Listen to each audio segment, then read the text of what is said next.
Hello, folks. Welcome back to World War II TV. So, a couple of hours ago, I was sorting out my bookshelves and looking at my Eastern Front collection and thinking there was a point not that long ago where I had really just two or three books on Eastern Front, and now I've got two or three shelves of them. And I thought, you know what? What a good idea to tell you, my viewers, the books I have enjoyed, the books I've learned from, and do some kind of book review. So, without further ado, we'll start. So the Eastern Front, obviously, if you've learned one thing watching Eastern Front content on World War II TV, is it's a massive, massive, great area. We talk about the Pacific being large, which of course it is, but lots of it is sea. The Eastern Front, lots of it is land. The area from the top right up in the Baltic, right the way down towards Odessa in the south, massive, great area. So it took me a while to come to grips with it and to kind of begin to understand the campaigns there from sort of 41, 42, almost to 45. So I'm going to take you through some of my favorite books. So we'll start with the basics. So a really good one to start with that just explains about the Soviet Union throughout World War II is Richard Overy's Russia's War. So Richard Overy, who's not actually been on the channel yet, I will invite him one day. He's not the youngest these days, but Richard Overy is still an absolute consummate World War II historian. And Russia's War, though it's sort of 15, 20 years old, is a really good starting point to understand how the Soviets got through. It takes you through the civilian aspect, the home front, so to speak, and it takes you through the campaign. So Richard Overy's Russia's War is a good starting point. Another good starting point for the Soviet side of things, and more about the leadership, and he has been on the show, is Sean McMeekin's Stalin's War. A new history of World War II. So Sean had some quite controversial opinions about Stalin's relationship with the USA. It goes into quite a lot of detail about the diplomacy behind the scenes, behind the war effort, and the industry. Talks about the economy a little bit, so it kind of touches on Adam II's kind of territory. It's a whopper, but it's not too crazy tiny font there, so you can kind of rip through it quite quickly.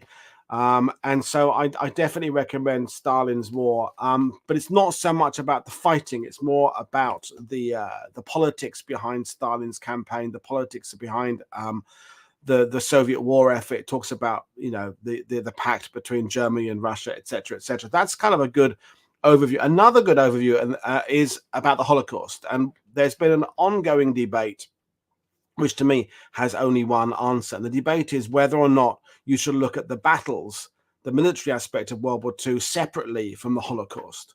And some museums are now having like a separate Holocaust area and a separate kind of battles area. Now, to me, you cannot separate the two. The Eastern Front is all about the Holocaust. It's all about Lebensraum. It's all about the Germans expanding their territory to get more land. It's about persecution.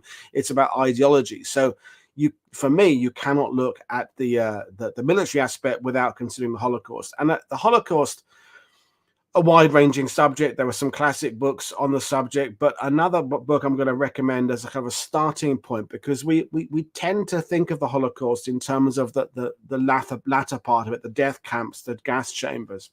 And Waitman Bjorn, who's a guest of the show several times, his book, The Holocaust in Eastern Europe, the Forgotten Aspect, The Final Solution, is a really good starting point to understand that Holocaust by bullets, the early stages, 42, particularly when it's the Einsatzgruppen going round and in Poland, and then going into with Barbarossa, the massacres that were occurring out there on a huge scale. So Waitman Bjorn's book, I'll hold it up again, The Holocaust in Eastern Europe. Anything by Waitman is worth getting.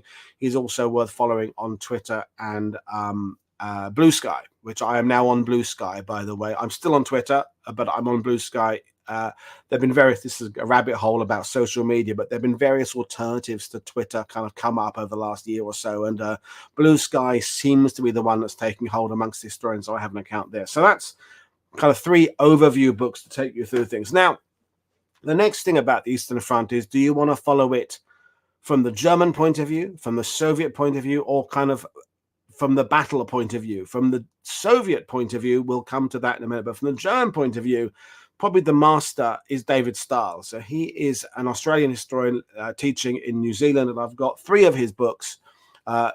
they are more than the 3, but I've got 3 here on my table because I can only support the weight of so many books here doing these book reviews. So not necessarily in order. So Retreat from Moscow, David Stahl, is his book about where the camera's picking it up there. A New History of Germany's Hitler Winter Campaign, 1941-42. So David Stahl, it's well written. David Stahl is an excellent communicator. So and they're not massive books. This is a paperback, so you don't feel like you're committing to something, a major endeavor when you're taking it on board. He's another one of his, Operation Barbarossa and Germany's defeat in the East, which talks about Barbarossa, but also frames it from the point of view of the beginning of it all going wrong. So it does kind of cover. David Stahl's very good in explaining context. He talks about what was happening before the campaign he actually is focusing on, and talks about what the conclusions afterwards. That's another good one. And Operation Typhoon. So the particular advance on Moscow, which is kind of part of Barbarossa. So anything by David Stahl is worth getting, and it reminds me I should invite him back on the channel to be a guest and talk about some other aspect. There'll be some more Eastern Front content next year on World War II TV. So that's it. That's it in terms of from the German point of view. Now the powerhouse of writers about the Eastern Front for many years was David Glantz. I only have 2 or 3 of David Glantz's books, and they're really good, except they're heavy going. It's the writing style. David Glantz is very dense, very factually based, lots of footnotes. It's kind of a historian's books, and as an example, this is his book with Jonathan House about Stalingrad. It's better than Anthony Beevor's book, which I struggle with a bit. Although Beevor's book is eminently readable, Beaver for me is too much in the Stephen Ambrose kind of dramatic for drama's sake as opposed to factual. So David Glantz, I really recommend, but with reservations. And this is one of the smaller ones of his books. I wouldn't start with David Glantz. I would start with something a bit more general and then move to David Glantz later on. If you're unfamiliar with the Eastern Front, I feel that David Glantz maybe will put you off rather than bring you in. Although he's the guy's a legend. He was a master of Eastern Front history, and he's still around. He has long-term issues dealing with his wife, who's elderly and health issues. And without going to David Glantz's personal life, I'm still hoping to get him onto World War II TV as part of a panel discussion at some point. If I can't get him on as a panel discussion, I will bring him on as an individual. But as Alt92 is saying, it's almost academic history level. So it's more like a kind of a PhD thesis put into print. So it's good, but it's not necessarily easygoing. Okay, so that's David Glantz. If you want a more readable book, and couple of Andreas just mentioned this about Stalingrad, Ian McGregor's The Lighthouse of Stalingrad is a read that you can get through in a few days. It's not a massive great book.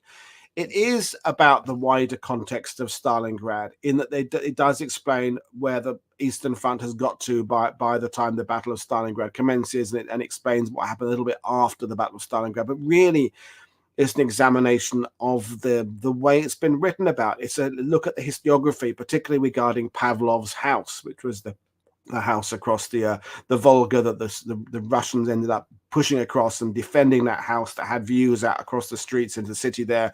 There's been 2 movies that have kind of covered that story there, and it's a good book to read if you don't know much about the Eastern Front. It's a good starting point, and if you do know a lot about the Eastern Front, it frames the story in a way from a modern approach to understanding how to assimilate information, how to look at sources, how to examine the stories, and draw your own conclusions. So it's Ian McGregor was a publisher before becoming a writer, so he understands the previous works written about Stalingrad. And as I say, Ian McGregor, really good book, The Lighthouse of Stalingrad. He has been on the channel, and you can search the show for his appearance talking about Stalingrad. Without Start again. Sticking with the subject of Stalingrad, another really important author in this regard is Jason Mark. So Jason Mark, who has his own website, or Jason D. Mark, he identifies himself as, Facebook page, Leaping Horseman is his publishers. This is a book of his on Stalingrad, in particularly the Barricadi gun factory. So it's a big book, and it is about one smaller part of the Stalingrad book, but it's absolutely packed with personal accounts from Germans and Soviet soldiers during the fighting. You get, I'm trying to find some now, you get highly detailed maps showing individual street sections in Stalingrad where the movements were going through, and readable. Jason Mark is a good historian, but he also makes his books eminently readable. So they're quite expensive.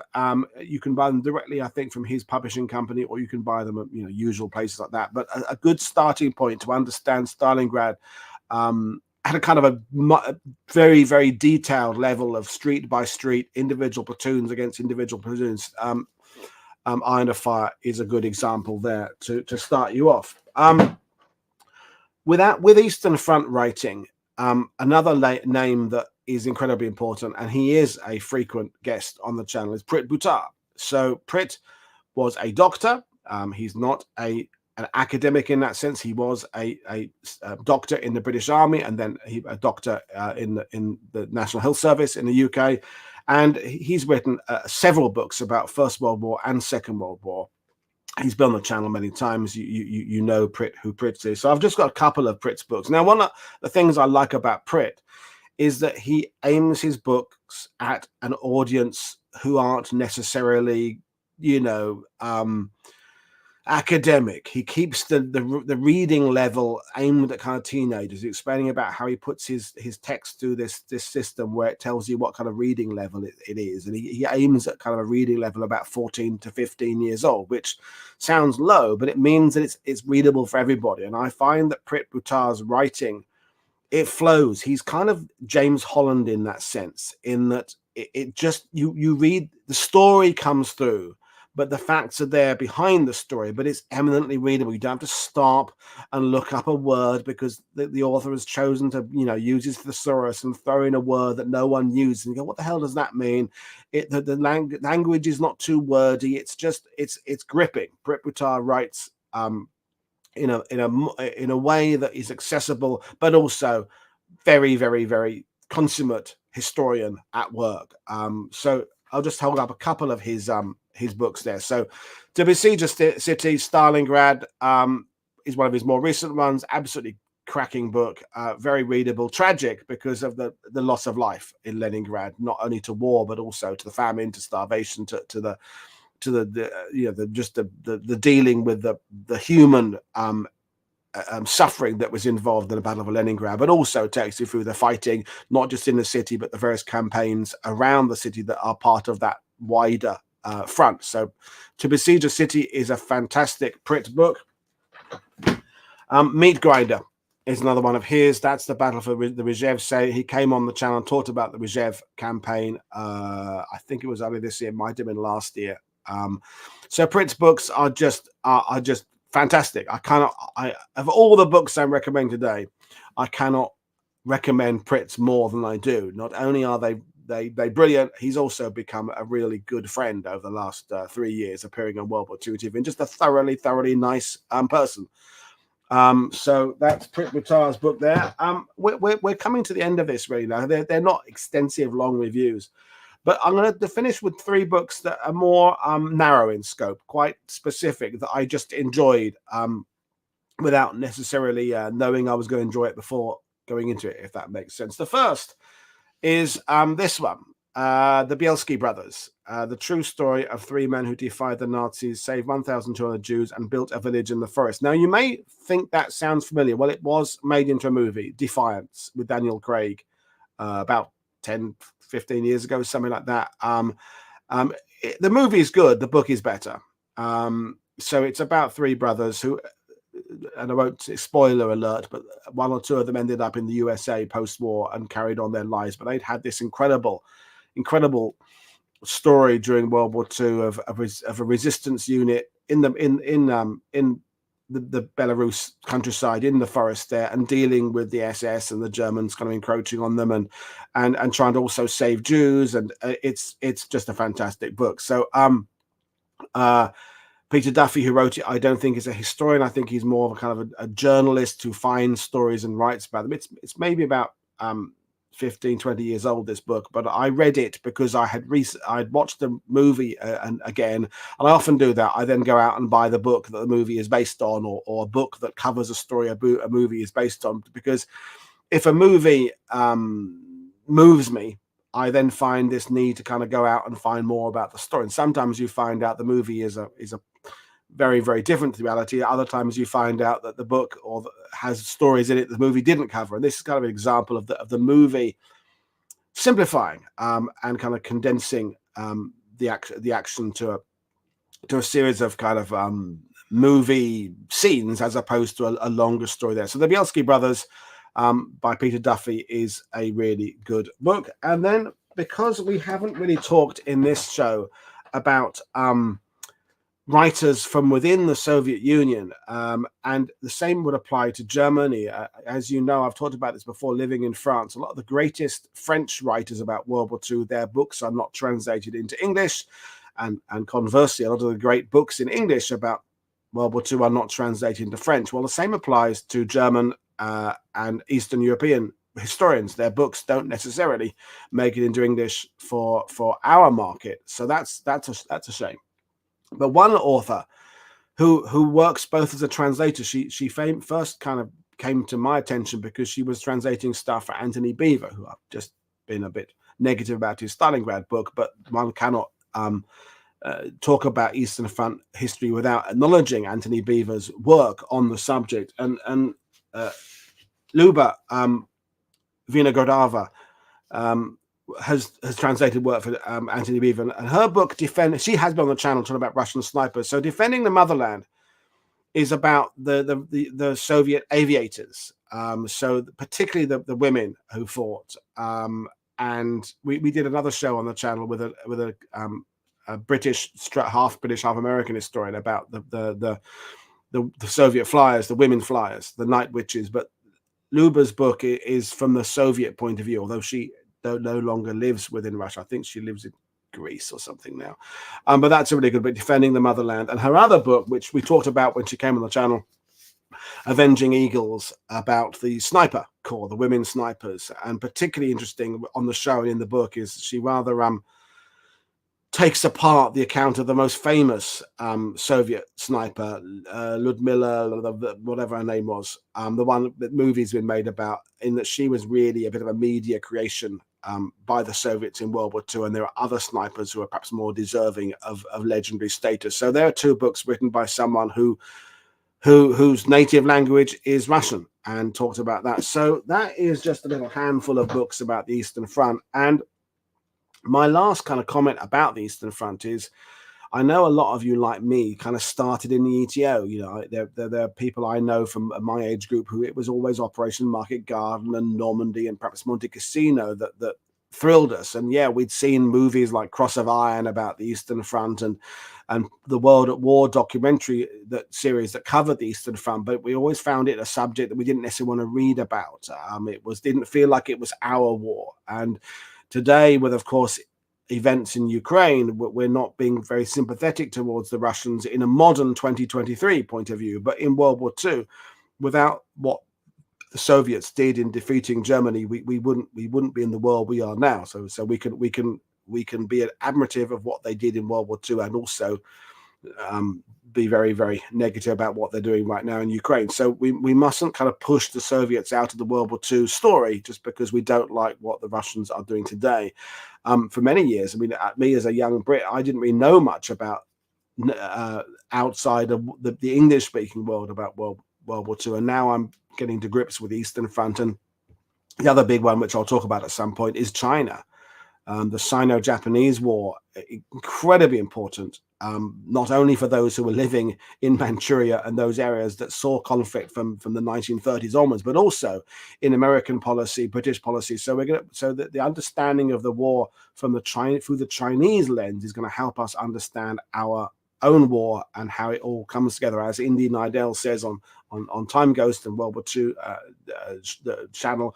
Nothing happens in a vacuum. So understanding the Eastern Front, understanding the Pacific Front, understanding all those areas comes together to help us really get to grips with understand that. So that was a few little suggestions, not so much little, some of them are massive suggestions about the Eastern Front.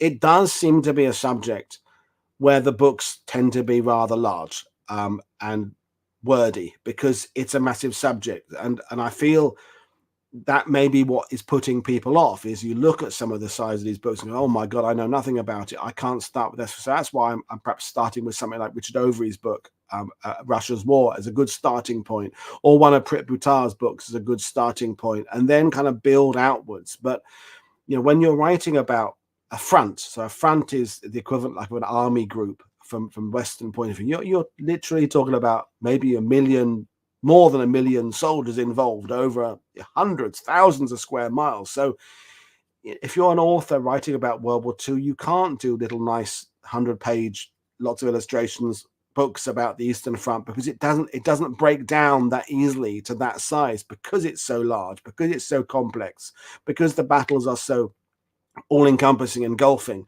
You need some decent sized books to cover it. So my advice is, if you're thinking of dipping your toe in the water in the Eastern Front, don't be put off by the complexity, don't be put off by the enormity of it. Just kind of chip away. It's the old adage of every journey begins with a single step. So the Eastern Front, from my point of view, and this is where I'm kind of I'm telling you how I've come to it, I'm finding it more and more fascinating. And I'm also, as I read about the Eastern Front, I'm making these parallels and connections in my head to what's happening in the Western area. So you can start comparing things. You can start, that event there in June 43 is affecting what's happening there.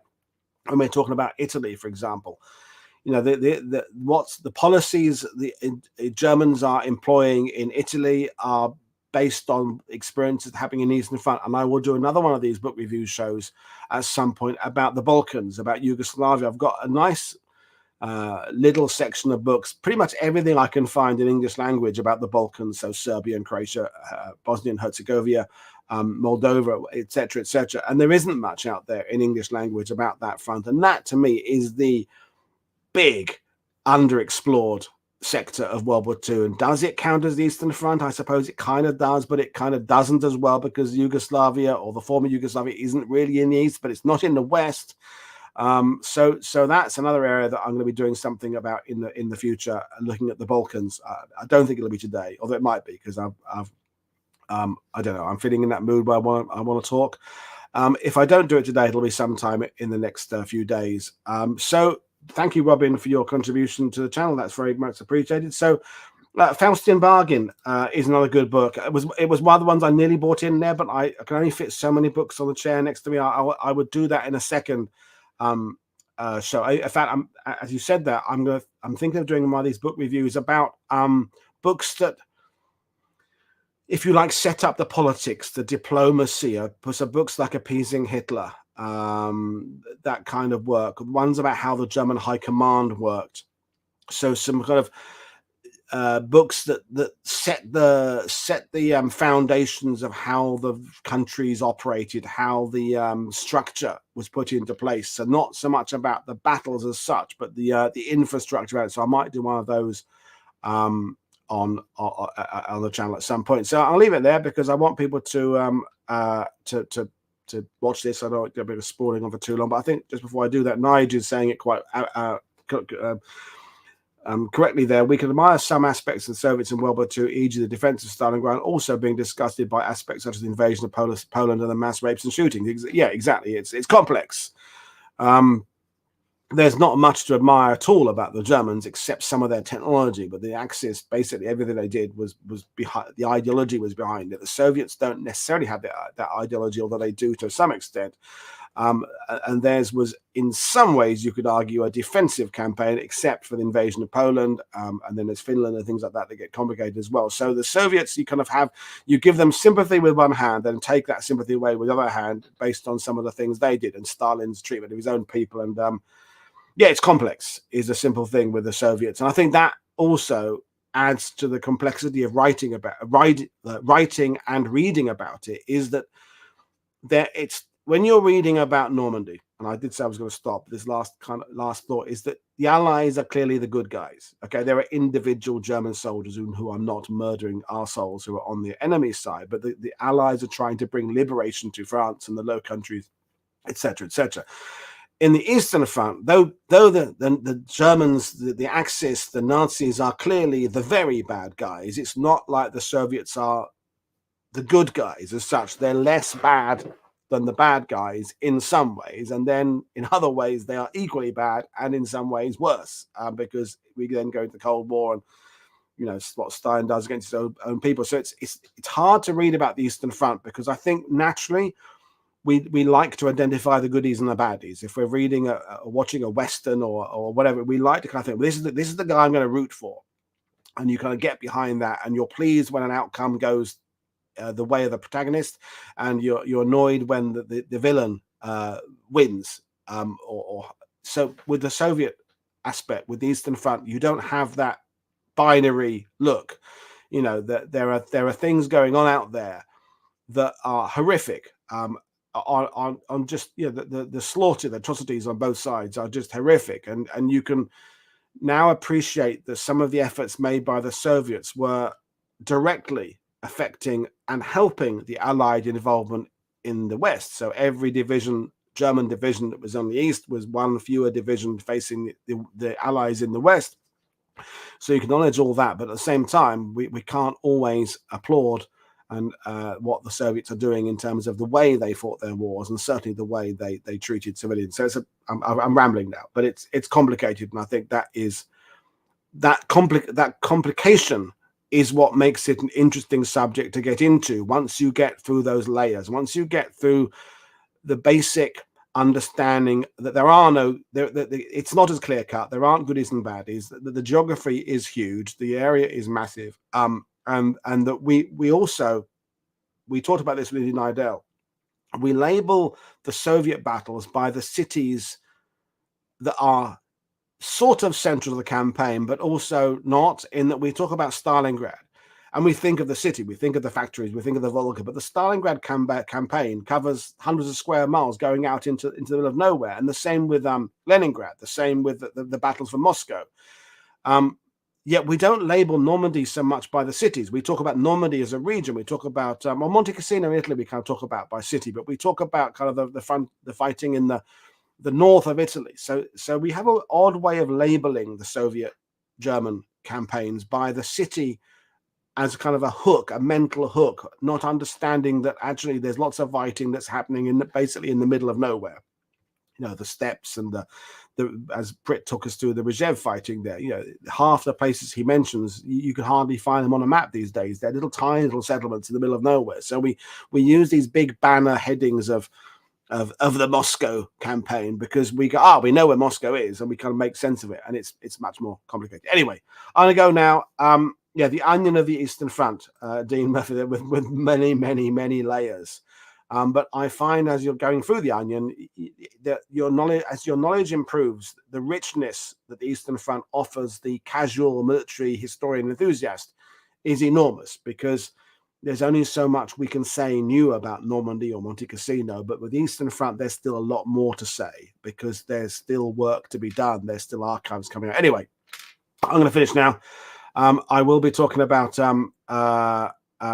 Balkans, and I'm glad you're watching, Garan, because we were in email contact. I can't remember whether we were in email contact or not, but I want to get more historians who can talk about the Balkans, and it's proven very difficult. So if you have some ideas about historians out there, let me know. Contact me via my website. Anyway, that's enough for today. I will see you all later today, 6 p.m. UK time. We're looking at the railways in the UK with Peter Steer. Then we've got to set another show in Railways Week. Tomorrow evening, we're looking at the battle for the Brenner Pass. So across the mountains in Italy, the Alps. I'm looking forward to both of those. So cheers, everybody. Thanks for watching. Enjoy the rest of your day until I see you later on. Cheers. Bye.